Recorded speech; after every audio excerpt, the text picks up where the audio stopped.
originally known as Armistice Day, was created at the end of World War II at the 11th hour of the 11th day of the 11th month of 1918, when the armistice with Germany went into effect. In 1954, President Dwight D. Eisenhower officially changed the name of the holiday to Veterans Day.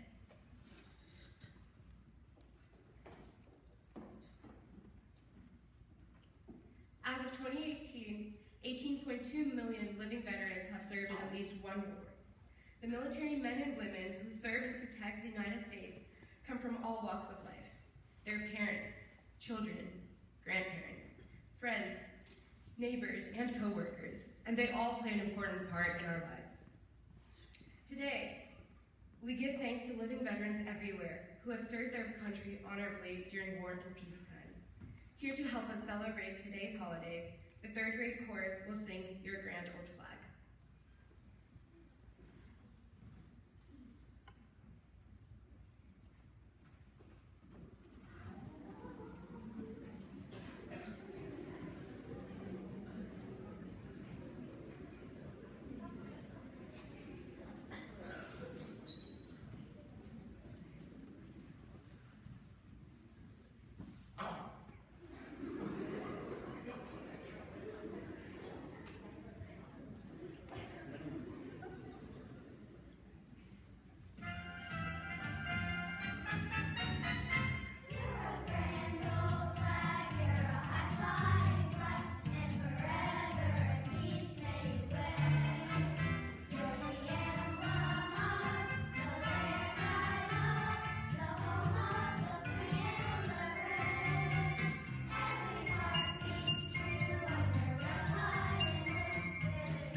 Mr. Willard, but did you know that before serving in the education field, he served our country in the military?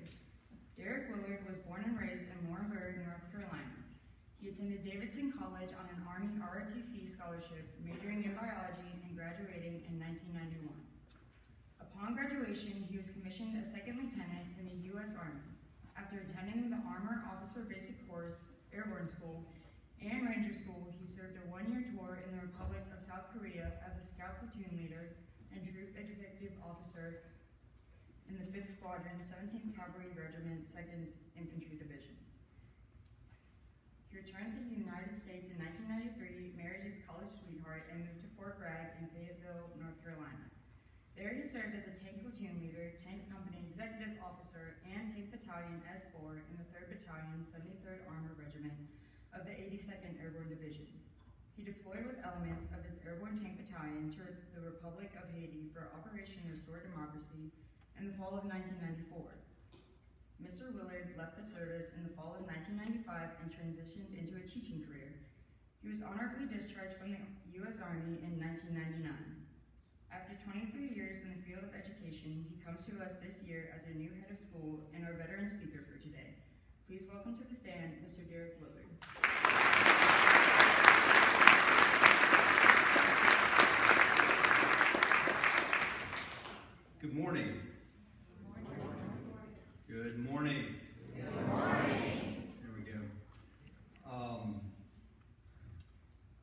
First of all, again, I just would like to recognize our vets in the audience. So again, if you're a veteran, could you please stand?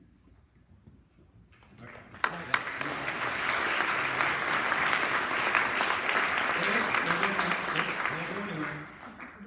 Two, if there's anyone in the audience, students, faculty, guests, who your parent served in one of our military branches, including Coast Guard, please stand.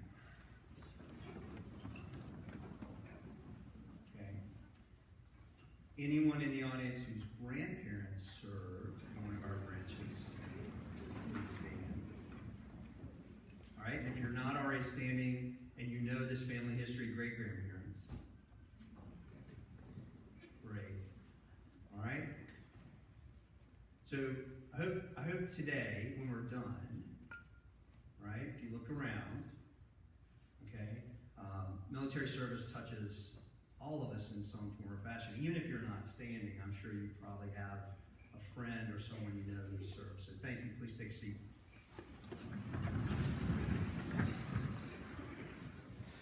So I am humbled when people say thank you for your service, as I think first of people like policemen and firemen who serve and put themselves at risk almost daily, or those who gave the ultimate sacrifice in combat. And so I wanted to share a story with you today.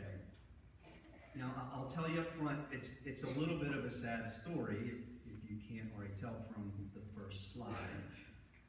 We might often tell such a story on Memorial Day, but I think we're all out of school by Memorial Day. That's the plan, right? Unless you guys want to stay longer.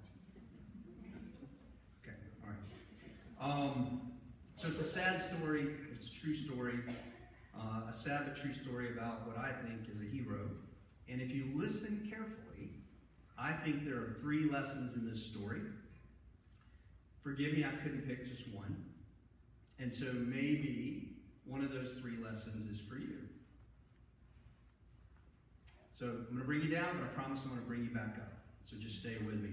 We usually, again, honor soldiers who made the ultimate sacrifice on Memorial Day, but we're not going to be together, so I just wanted to share this story now. And this story begins 20 years ago.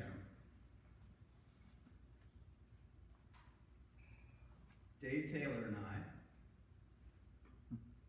were ROTC scholarship students at Davidson College. It was the end of the Cold War era. And we had signed on to fight the Red Army of the Soviet Union. Dave was from a military family. His dad was an Army officer. Dave was an Army brat. He had lived his high school years in Germany, just beyond the reach of communist East German weapons. From the start, Dave knew what he was getting into. He believed he served the greater good, and he was truly an altruistic or a selfless individual. I'm not quite sure I knew what I was getting into, but Dave had a clear sense of purpose and commitment, and that was evident from the first time I met him. Now, forgive the grainy pictures. This is 30-some years ago. We didn't have digital photos and iPhones. Dave loved ROTC. He got the most out of most of our freshman cadets to join this team competition called Ranger Challenge. We were prepared for a regional competition against other ROTC programs from big schools like NC State, Duke, UNC, App State. The events included a 10-mile road march, a 1-rope bridge as a team, marksmanship, a 2-mile run. If any of you have ever seen something called the Best Ranger competition on ESPN, this is the college version. He made it a personal mission for us to train and improve so that we could win and beat all these big schools by the time we were seniors. We did not take first, but we were consistently in the top 3 in the region. Now, Dave was a prankster. He was always going for the laugh. He was not mean-spirited in his pranks, just mischievous. When we were freshmen, Dave spent most of one evening filling a friend's room from top to bottom with crumpled newspapers. If Dave was up to trouble, it was usually with this guy, Mike Peters. All three of us came into the program at the same time, and we did most everything in ROTC together.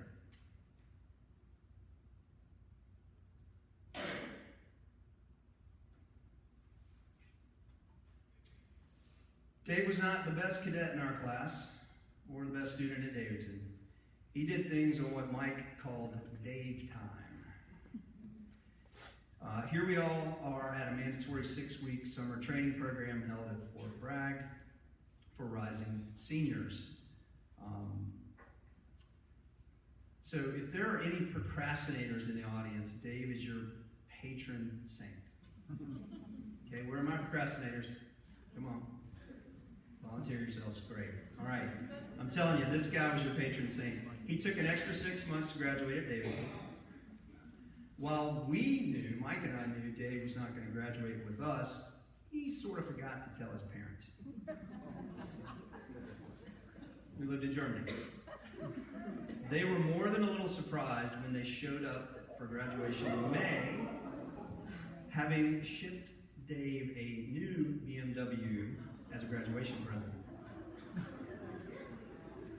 So Dave did not get commissioned to graduate with us, but he did 6 months later. So we were a tight group. This is a picture of my senior cadet class at a yearly party known as the Dining In.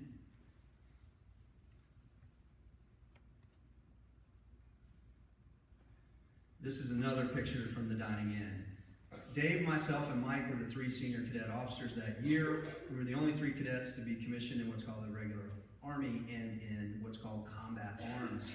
The Army has 3 kind of groups of jobs: combat arms, combat support, combat service support. And in combat arms, warfighters like infantry, armor, aviators, field artillery, these are some of the highest risk jobs in the Army, and some of the people most likely to die in combat. Our senior year, Dave and Mike chose the infantry, and I chose armor. After our commissioning and graduation in 1991, we all went separate ways. I went to the armor school, Ranger school, went off to a year in Korea, as you heard. Mike went into the infantry school, Ranger school. Dave was 6 months behind him, but took the same path. We all learned our parachute wings in the airborne school, and then this helped us to wind up in the same unit at Fort Bragg, North Carolina in 1993. We were all assigned to the famous 82nd Airborne Division. And when I returned from Korea, Mike and Dave organized former cadets to be saber bearers at my wedding.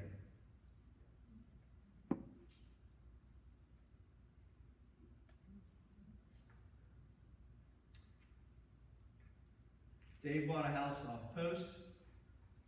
He lived there with Mike and a few other fellow junior officers. When my wife went back to medical school after a year off, Dave let me live on his couch for 7 months until I transitioned out of the Army.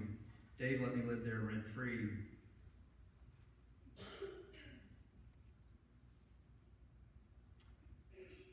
So as you know, I got out of the Army and began a teaching career.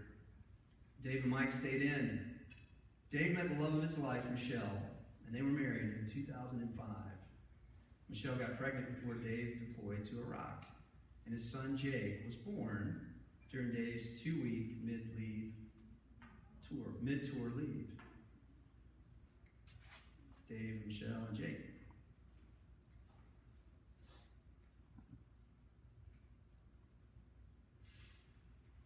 After his mid-tour leave, Dave returned to Iraq to lead his troops.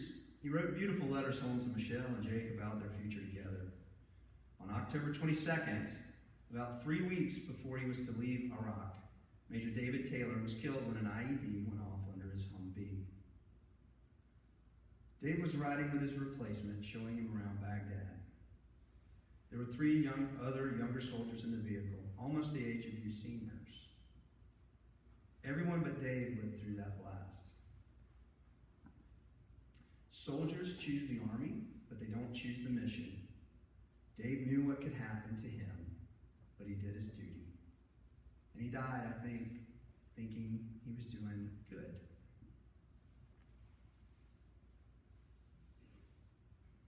On October 23rd, I got an ominous email from my friend Mike. It simply said, "You need to call me tonight." On October 25th, we got official confirmation from the Department of Defense that Dave died. This is the message the Department of Defense posted on the internet for news agencies. Mike, also still an Army officer, agreed to travel to Dover Air Force Base in Maryland to escort Dave's body home to his parents in North Carolina. His mother and father flew in from England, his brother from Japan, and Michelle and Jake from Florida. The family and friends gathered in Apex, North Carolina for a funeral. And it was, I think, the saddest thing I have ever been witness to.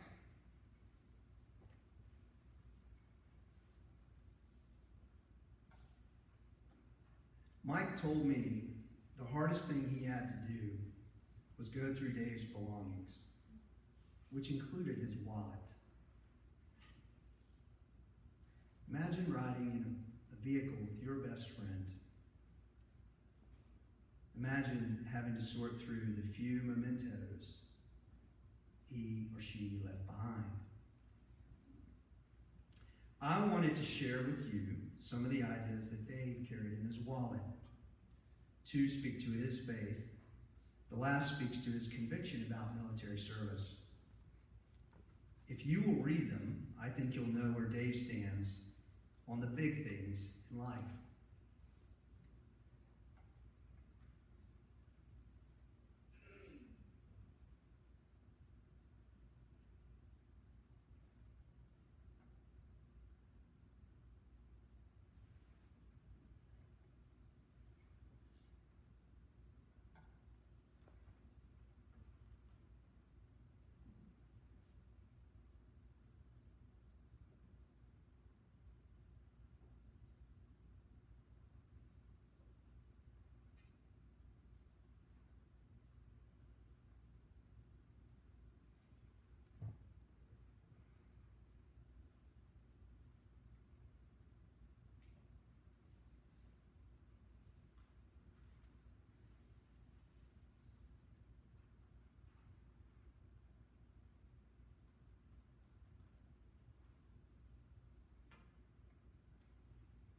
So, almost a year later, a year since Dave died, on the 6th of October, 120 of Dave's family, friends, and fellow soldiers gathered in Washington, D.C.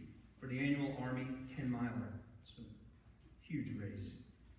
We all agreed this was a great time to meet and commemorate Dave's life. Again, his parents flew in from England, his brother from Japan, and Michelle and Jake from Florida. The 4 survivors of that fateful day also honored us with their presence. We gathered the night before for a pasta dinner and a brief ceremony to honor Dave.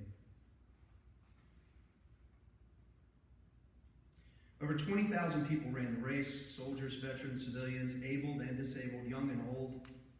The race was even held at Army bases all over the world.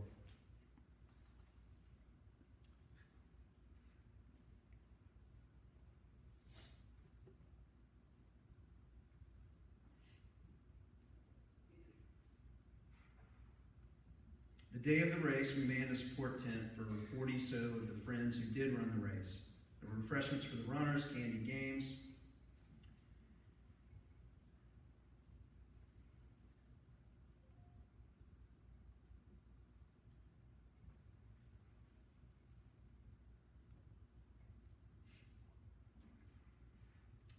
I want to share one story that Michelle told us at that pasta dinner the night before that really puts things in perspective for me. If anyone had had a rough year, it would have been Michelle, Dave's wife. She said this story kind of anchored her. When they would go jogging, the very fit soldier Dave would gently put the palm of his hand in the small of her back when they were running up a hill. Michelle wasn't a runner, didn't really enjoy it, but would go with Dave. And she would struggle on the hills, and he'd put his hand on her back, and he would simply say, "Don't ever quit on the uphill." And he would explain it as, that's the hardest part, but once you get over the hill, right, like that's easy, right? On the other side, it's easy. So don't ever quit on the uphill. And Michelle has used that as her motto to go forward in life.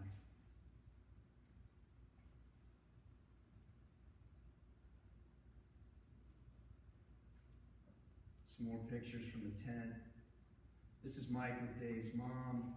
She's giving him a remembrance bracelet. I have the same one. I intend to wear it on October 22nd, Veterans Day, Memorial Day, to remember my friend.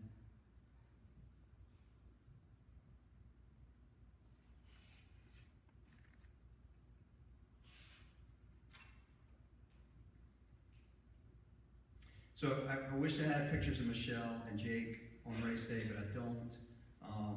Michelle was walking the entire course. I don't think she had ever run a race in her life, but she was going to do that race that day. Jake was 16 months old now. He was sick. He couldn't come for the race. But one of the things I love most about the folks pictured here is how they were sort of people who came together and rallied around Dave's family, Michelle and Jake. This group assembled an 80-page book of memories for Jake so that he would know his father. This group maintains a community that looks to keep watch over Dave's memory and communicate how wonderful a person he was, in particular to his son. This group also raised thousands of dollars for a scholarship fund in Dave's name at Davidson and for organizations that support children and families of those who've lost loved ones in Iraq and Afghanistan. So, this was the first scholarship recipient. Now we're on, I think, our 10th. So Dave's memory lives on at Davidson, too.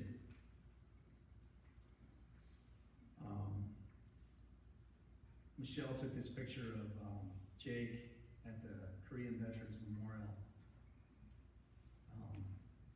It's just one of my favorite pictures.